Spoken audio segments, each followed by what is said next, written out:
Shalom mon frère, shalom ma soeur. J'ai béni l'Éternel pour cette grâce qu'il nous fait. Nous voici au 25e jour du mois de décembre de l'année 2023. Bien-aimé, si tu écoutes le son de ma voix et que tu as envie en ces jours, bénis et loue l'Éternel. Peu importe ce que tu traverses comme opposition, comme difficulté, comme combat, comme souci, bien-aimé, sois reconnaissant à ce Dieu-là si tu as envie en ces jours. Car il y a de ceux avec qui nous avions commencé cette année 2023 qui ne sont plus de ce monde. La situation de la guerre en Ukraine, en Israël, des maladies par-ci par-là, la misère, la pauvreté. Il y a tellement de choses qui se passent dans notre monde aujourd'hui. Mais bien aimé, si tu en viens en ces jours, bénis et loue l'Éternel. Il y a de ceux qui sont morts en ces jours, qui auront voulu tout donner juste pour avoir le souffle de vie que tu as. Mais mon frère, ma soeur, sois honnête envers toi-même et pose-toi la question. Qu'as-tu donné à ce Dieu-là en retour par rapport à tout ce qu'il a eu à faire pour toi le long de cette année 2023? Rien du tout. Bien aimé, nous avons toujours des factures à payer pour ce que nous utilisons et pour tout ce que nous consommons. D'une manière ou d'une autre, on ne peut pas y échapper. Nous avons toujours des factures à payer. Que ce soit pour ton téléphone, pour mettre des unités, utiliser le data, pour appeler ou te connecter sur Internet, ou encore pour envoyer des SMS. Tu dois payer pour cela. Tu dois payer tes factures pour l'eau et l'électricité que tu utilises dans ta maison. Tu dois payer ton loyer. Tu dois payer tes factures pour ta voiture, pour ta maison. Même lorsque tu vas à l'école, au collège ou à l'université, tu dois payer pour ton instruction. Tu dois payer des frais scolaires, des frais de l'université. Tu dois payer pour ton assurance médicale. Ou lorsque tu vas pour une visite à l'hôpital, tu dois payer pour ces frais. Rien ne se donne gratuitement sur cette terre, bien-aimé. Tu dois payer pour tout ce que tu utilises et pour tout ce que tu consommes. Mais bien-aimé, tu utilises le souffle de vie depuis le 1er janvier 2023 jusqu'aujourd'hui au 25e jour du mois de décembre de l'année 2023. Qu'as-tu payé à Dieu? Le souffle de vie est gratuit. Et Dieu ne te demande rien en retour. La seule chose qu'il te demande, c'est de lui dire merci. Sois reconnaissant à ce Dieu-là qui t'a accordé le souffle de vie jusqu'en ces jours. Oublie tout ce que tu traverses comme réalité, comme problème, comme difficulté, même si tes rêves ne se sont pas réalisés en cette année 2023.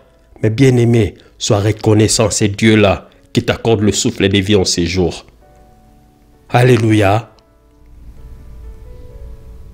Mon frère, ma soeur, en ces jours particuliers, ou en cette date du 25 décembre, nous célébrons ou nous commémorons la naissance de notre Seigneur Jésus-Christ. Nous célébrons la fête de Noël. Et en ces jours, le Saint-Esprit nous a mis à cœur une pensée que nous aimerons partager avec vous.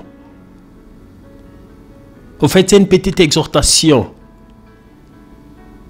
pour que nous puissions nous rappeler de cette commémoration. Qu'est-ce qu'elle symbolise réellement? Qu'est-ce qu'elle représente réellement? Qu'est-ce que cette commémoration signifie exactement? Bien aimé, nous ne devons pas nous laisser emporter ou encore nous laisser distraire par tout ce qui se passe tout autour par rapport à cette fête du 25 décembre. Nous aimons l'ambiance. Nous aimons cette énergie qui se communique pendant cette période festivale. Généralement, nous sommes plus concentrés ou focalisés sur l'échange des cadeaux, sur la boisson, la musique, les décorations, les costumes, les sapins et guirlandes et tout ce qui va avec. Mais nous oublions l'essentiel. Nous oublions ce que représente réellement cette fête de Noël. Et nous ne comprenons pas ce que signifie réellement cette célébration ou cette commémoration du 25 décembre. Raison pour laquelle le Saint-Esprit nous a mis à cœur de vous interpeller. Et nous vous demanderons de nous suivre attentivement. Alors accordez-nous quelques minutes de votre précieux temps. Et suivez-nous attentivement. Alléluia. Mon frère, ma soeur, ne confondons pas un anniversaire et une commémoration. Ces deux termes paraissent similaires et synonymes, mais ils sont différents. Un anniversaire est le jour qui ramène le souvenir d'un événement arrivé à pareille date. En d'autres termes, à partir de cette date particulière, chaque année qui viendra, ce sera le énième anniversaire de cet événement. Mais une commémoration, c'est la célébration organisée à la mémoire de quelqu'un ou d'un événement. L'anniversaire est historique, tandis que la commémoration est conventionnelle. Mais qu'est-ce que cela veut dire? L'anniversaire est historique, c'est-à-dire qu'en cette date précise, il y avait un événement qui s'était passé. Et à partir de cette date-là, toutes les années qui suivront, on commencera à célébrer cet anniversaire en se souvenant de cet événement qui s'était passé en cette date particulière. Mais lorsque nous disons que la commémoration est conventionnelle, c'est-à-dire des gens se sont mis ensemble, des gens se sont convenus, ils se sont entendus, ils ont déterminé qu'en telle date, nous commencerons à célébrer telle fête. Et cela devient une fête internationale. Désormais, chaque année qui suivra, en cette date particulière, le monde entier sera en train de commémorer cet événement. Mais en réalité, cet événement ne s'était pas passé en cette date particulière ou en ce jour précis. Mais c'était juste une convention. Un groupe de gens se sont assis, se sont convenus, se sont mis d'accord, se sont entendus qu'en telle date, en tel jour, le monde entier commémorera tel événement. Pour être concret et précis, nous allons voir quelques illustrations et quelques exemples pour mieux comprendre de quoi il s'agit. Lorsque nous parlons d'un anniversaire, généralement nous faisons allusion à une naissance, à un décès, à un mariage, à une conquête, à une date d'indépendance. Par exemple, telle personne est en train de célébrer son 10e anniversaire de naissance. Tel couple est en train de célébrer leur 20e anniversaire de mariage. Ou aujourd'hui, nous sommes en train de nous rappeler que ça fait 20 ans depuis que notre grand-père nous a quittés. Tel pays est en train de célébrer son 60e anniversaire de l'indépendance. Tels sont des exemples des anniversaires. Chaque année qui passe marque le énième anniversaire de cet événement que nous sommes en train de célébrer. Mais lorsque nous parlons de la commémoration, c'est différent. Chaque 8 mars de chaque année, nous célébrons la Journée internationale de la femme. Chaque 14 mai, nous célébrons la fête des mères. Et chaque 19 juin, nous célébrons la fête des pères. Pour ne citer que quelques fêtes internationales que nous célébrons. Mais bien aimé, Dieu n'avait pas fait la femme un 8 mars. Et il n'avait pas fait les mères un 14 mai. Il n'avait pas fait les pères un 19 juin non plus. Mais ce sont des dates conventionnelles que les gens se sont entendus, ils s'étaient assis, ils se sont convenus. Et ils ont fixé, ils ont déterminé que chaque 8 mars de chaque année, ça sera la journée internationale de la femme. Chaque 14 mai de chaque année sera la fête des mères. Et chaque 19 juin de chaque année sera la fête des pères. C'est cela, des commémorations que nous connaissons dans notre monde et que nous célébrons. Et par rapport à l'église, nous avons aussi des fêtes conventionnelles. La Noël, comme la Pâque, la Pentecôte. Ce sont des fêtes conventionnelles. Nous ne pourrons jamais dire que nous célébrons 2023e anniversaire de la descente du Saint-Esprit. Nous ne pouvons jamais dire cela. Mon frère, ma soeur, Noël n'est pas l'anniversaire de la naissance de Jésus. Car nous ne pouvons jamais parler du 2023e anniversaire de Jésus. Mais c'est une commémoration de cet événement. Mais quel événement, bien-aimé? C'est ce que j'aimerais que vous puissiez retenir au travers de cette exhortation. Bien-aimé, au commencement de toutes choses, Dieu plaça l'homme dans le jardin d'Éden. Et lorsque nous parlons de l'homme, nous faisons allusion à Adam et à Ève. Ils étaient placés dans le jardin d'Éden pour y vivre. Et Dieu leur donna cet ordre en disant: tu pourras manger de tous les arbres du jardin, mais tu ne mangeras pas de l'arbre de la connaissance du bien et du mal, car le jour où tu en mangeras, tu mourras. Mais le diable et Satan, qui était rusé, il avait séduit la femme Ève.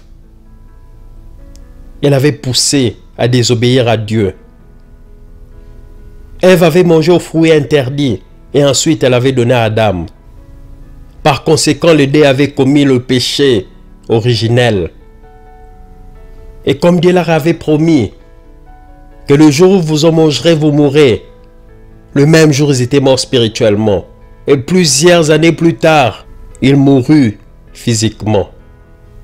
L'homme était séparé complètement de Dieu. L'homme était séparé de son Créateur. Et l'homme était condamné à aller en enfer. Car la Bible dit, le salaire du péché, c'est la mort. Nous avions vu le premier livre de Genèse, au commencement de toutes choses. C'est que Dieu avait dit à Adam et Ève. Et à cause de leur désobéissance, ils étaient condamnés à la mort. Car le salaire du péché, c'est la mort. L'homme était séparé de son Créateur. Mais le dernier livre de la Bible, nous sommes dans Apocalypse chapitre 5, la Bible dit: j'ai vu un livre en forme de rouleau dans la main droite de celui qui siégeait sur le trône. Il était écrit des deux côtés et fermé par 7 sceaux. Et j'ai vu un ange puissant qui proclamait d'une voix forte: qui est digne de briser les sceaux et d'ouvrir le livre? Mais il n'y avait personne, ni dans le ciel, ni sur la terre, ni sous la terre, qui pût ouvrir le livre et regarder à l'intérieur. Je pleurais beaucoup, parce qu'il n'était trouvé personne qui fût digne d'ouvrir le livre et de regarder à l'intérieur. Alors l'un des anciens me dit: ne pleure pas. Regarde, le lion de la tribu de Juda, le descendant du roi David, a remporté la victoire. Il peut donc briser les 7 sceaux et ouvrir le livre. Et je vis un agneau au milieu du trône, entouré par les 4 êtres vivants et les anciens. Il semblait avoir été égorgé. Il avait 7 cornes, ainsi que 7 yeux, qui sont les 7 esprits de Dieu envoyés par toute la terre. L'agneau s'avança et prit le livre de la main droite de celui qui siégeait sur le trône. Aussitôt, les 4 êtres vivants et les 24 anciens s'agenouillèrent devant l'agneau. Chacun d'eux avait une harpe et des coupes d'or pleines d'encens, qui sont les prières du peuple de Dieu. Ils chantaient un chant nouveau. Tu es digne de prendre le livre et d'en briser les sceaux. Car tu as été mis à mort, et par ton sacrifice, tu as acquis pour Dieu des gens de toutes tribus, de toutes langues, de tout peuple et de toute nation. Tu as fait d'eux un royaume de prêtres pour servir notre Dieu, et ils régneront sur la terre. J'ai regardé encore, et j'entendis la voix d'une multitude d'anges. Il y en avait des milliers, des dizaines de milliers. Ils se tenaient autour du trône, des êtres vivants et des anciens, et ils chantaient d'une voix forte: l'agneau qui a été mis à mort est digne de recevoir la puissance, la richesse, la sagesse et la force, l'honneur, la gloire et la louange. J'ai entendu aussi toutes les créatures dans le ciel, sur la terre, sous la terre et dans la mer, les créatures de l'univers entier qui chantaient: à celui qui siège sur le trône et à l'agneau soit la louange, l'honneur, la gloire et la puissance pour toujours. Les 4 êtres vivants répondaient: Amen. Et les anciens s'agenouillèrent et adorèrent. Bien-aimés, en ce jour du 25 décembre, lorsque nous commémorons la naissance de notre Seigneur Jésus-Christ, nous devons savoir et retenir que la voix de plusieurs eaux, le Fils de l'homme, le chemin, la vérité et la vie. Le rejeton de David. Au-devant de lui, les vallées s'élèvent, les montagnes affaissent, les ténèbres reculent et disparaissent. Le témoin fidèle, le premier-né, le premier à avoir été racheté d'entre les morts, l'agneau immolé, lui qui est l'agneau qui ôte le péché du monde. Il est la lumière du monde, le souverain des rois de la terre, le alpha et l'oméga, le roi des anges et des armées célestes, le Dieu d'Abraham, d'Isaac et de Jacob, le grand Jésus, le lion de la tribu de Juda, le Dieu tout-puissant, le Dieu créateur de l'univers tout entier, s'était fait chair. Il s'était incarné pour vivre au milieu de nous. Il avait mené une vie parfaite, une vie sans péché. Mais il était allé à la croix, lui qui était innocent. Il a payé le prix à la croix, afin que toi et moi nous soyons sauvés. Il est mort. Il a été mis au tombeau. 3 jours après, il était ressuscité. Il est monté au ciel. Et l'apôtre Paul dit dans Philippiens chapitre 2, du verset 9 au verset 11. C'est pourquoi aussi Dieu l'a souverainement élevé et lui a donné le nom au-dessus de tout nom, afin qu'au nom de Jésus, tout genou fléchisse dans le ciel, sur la terre et sous la terre, et que toute langue confesse que Jésus-Christ est Seigneur, à la gloire du Dieu le Père. Alors bien-aimés, en ces jours de la commémoration de la fête de Noël, permets que Jésus naisse dans ton cœur, si tu ne l'as jamais accepté comme le Seigneur et Sauveur de ta vie. Prends cette opportunité pour lui donner ta vie. Fais de lui ton Seigneur et ton Sauveur. Prends la décision qu'à partir de ces jours, qu'il prenne ta vie et qu'il fasse de toi ce qu'il veut. Et si tu es déjà né de nouveau, mais tu t'étais refroidi, tu avais abandonné la foi et que tu étais réparti dans le monde, bien-aimé, saisis cette opportunité. Quand cette nouvelle année 2024 qui commence, redonne ta vie au Seigneur, redédie ta vie, confie tous tes projets à l'Éternel. Et comme il est écrit dans Psaume 37, fais de l'Éternel tes délices, et il te donnera ce que ton cœur désire. Recommande ton sort à l'Éternel, mets en lui ta confiance, et il agira. Et la version française courante dit, trouve auprès du Seigneur ton plaisir le plus grand, et il te donnera ce que tu lui demandes. Remets ta vie au Seigneur, compte sur lui, et il fera le nécessaire. Bien-aimé, trouve ton grand plaisir auprès de l'Éternel. Ce qui doit te donner la plus grande joie, c'est lorsque tu vas dans la présence de l'Éternel, lorsque tu médites et lis sa parole, lorsque tu fais ce qu'il te demande de faire. C'est ce qui doit faire ton plaisir et ta grande joie. Et c'est en ce moment-là qu'il t'accordera tous les souhaits et les désirs profonds de ton cœur. Et j'en profite par la même opportunité pour vous souhaiter joyeux Noël et bonne année 2024. Que Dieu vous bénisse abondamment. Amen.